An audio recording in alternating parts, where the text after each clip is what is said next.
Hi, this is Lori from Shoo Paper Art, and today I am sharing how to make these cute little house-shaped boxes. They don't necessarily have to be a house. I mean, as you see, I haven't decorated either one of these as really a house.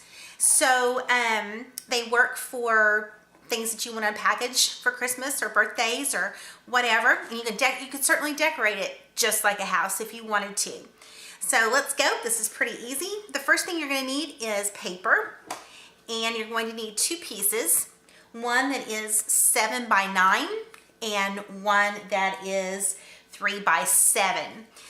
Just a word about the paper. You probably get really tired of hearing me say that I like 120-pound paper.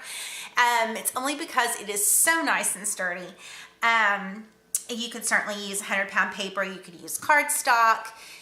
This is a digital paper that I printed onto the 120-pound cardstock. So just keep in mind that you do want it to be sturdy. Okay, so you're going to start with a 7 by 9 piece of paper, and we're going to make some scores. We're going to score at 2 inches on each of the long sides. So down the long side, so I'm going to score 2 inches and then just turn it over and do the same thing. And then I'm going to, oops, if I can stay in my line there. There we go. Okay. Then I'm going to turn it horizontally, and I'm going to score at 1 inch, 3 inches, 6 inches, and 8 inches. And that is all of the scoring on that one. On the 3 by 7 piece, I'm going to turn it with the horizontal side up, and I'm going to score at 2 inches from each end. All right, now back to the 7 by 9 piece. I'm going to cut away the 4 little corners that are made by the scores.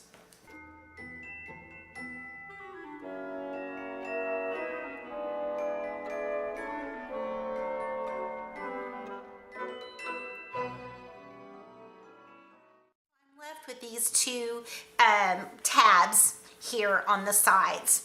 The next thing I'm going to do is on the 4 corners that are left, I'm not going to cut them off. I'm just going to slit from the outer edge to the very first score. So that's a 2-inch score on each side.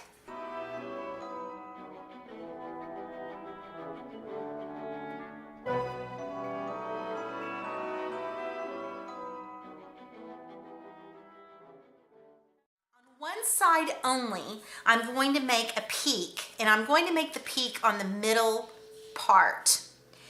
This peak is 3 inches wide, so I'm going to measure and put a mark at 1.5 inches right in the middle there of that section. So 1.5. And then I'm just going to use my ruler to draw a diagonal line from that mark that I just made to the 2-inch score, and there's where that slit is. So to that point there that's made by the slit and the score.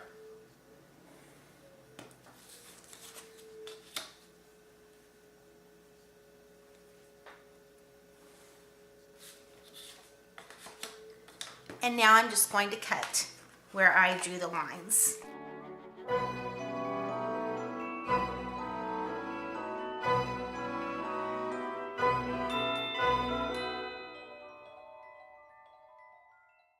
Just like that. A good tip at this point would be to erase pencil lines. And since I forgot to bring an eraser down, I'm not going to do it, but I would if I had my eraser available. Okay, now to my 3 by 7 piece. There is that top 2-inch score. I'm going to create the same peak by putting a mark at the 1.5 and then drawing lines to each corner and cutting it off.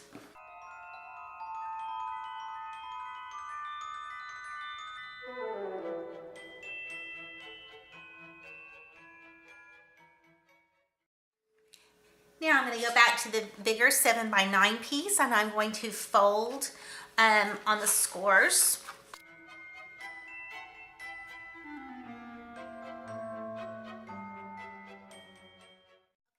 Now I did not fold the peak down. I'm just going to leave that alone because there's no reason to, because it stands up straight on the box. Okay, you will see that when I fold this, that these pieces are the two pieces that are going to come together at the top here to be connected together, closed with ribbon. So it's much easier if you right now put holes in these rather than wait until it's together. You can do it when it's together. It's just easier if you do it now. So I'm just going to take my crocodile and just about in the middle. Oops.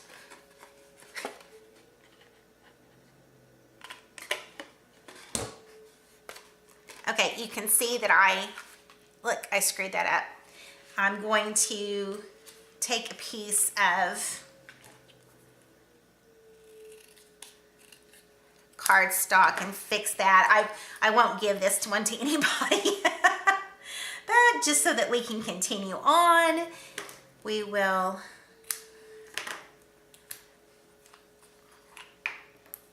go ahead and do this quick fix.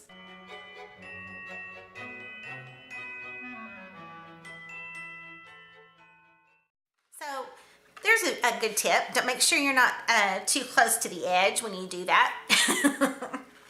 All right, let's go ahead and angle our tabs.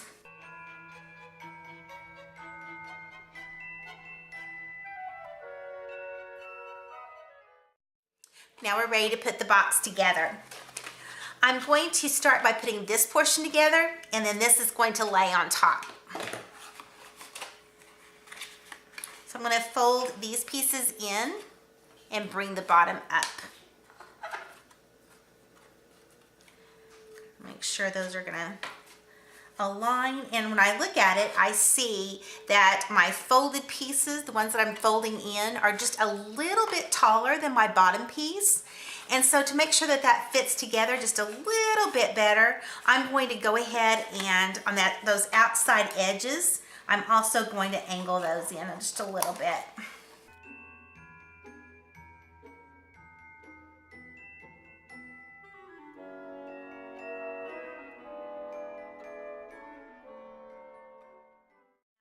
The back piece on, and I'm going to put it on top of these tabs. I'm going to go ahead and fold that bottom fold, but leave the peak unfolded.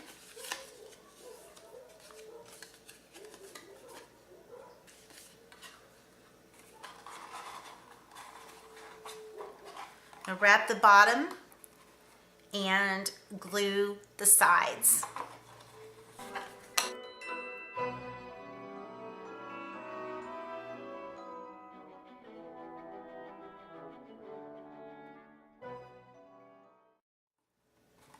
All right, that is the box. I'm ready to tie my roof together, just like I did on this one. Okay, and you're ready to decorate. There's all kinds of things you can do, as we talked about earlier. This one, the image is available on my blog if you would like to use it. And this one was done with a Stampin' Up set, let's see, called Hearts Come Home and Hometown Greetings. That are the dies that go with it. I used VERSAMARK ink and Recollections Sparkle Embossing Powder to create the images that are wrapped around the box, and also for the tag here on the side. And then I also attached a little doily to the tag. So just some things that you can do to make some very cute house-shaped boxes. So thank you for joining me, and remember that you can find me at shushupaperart.com.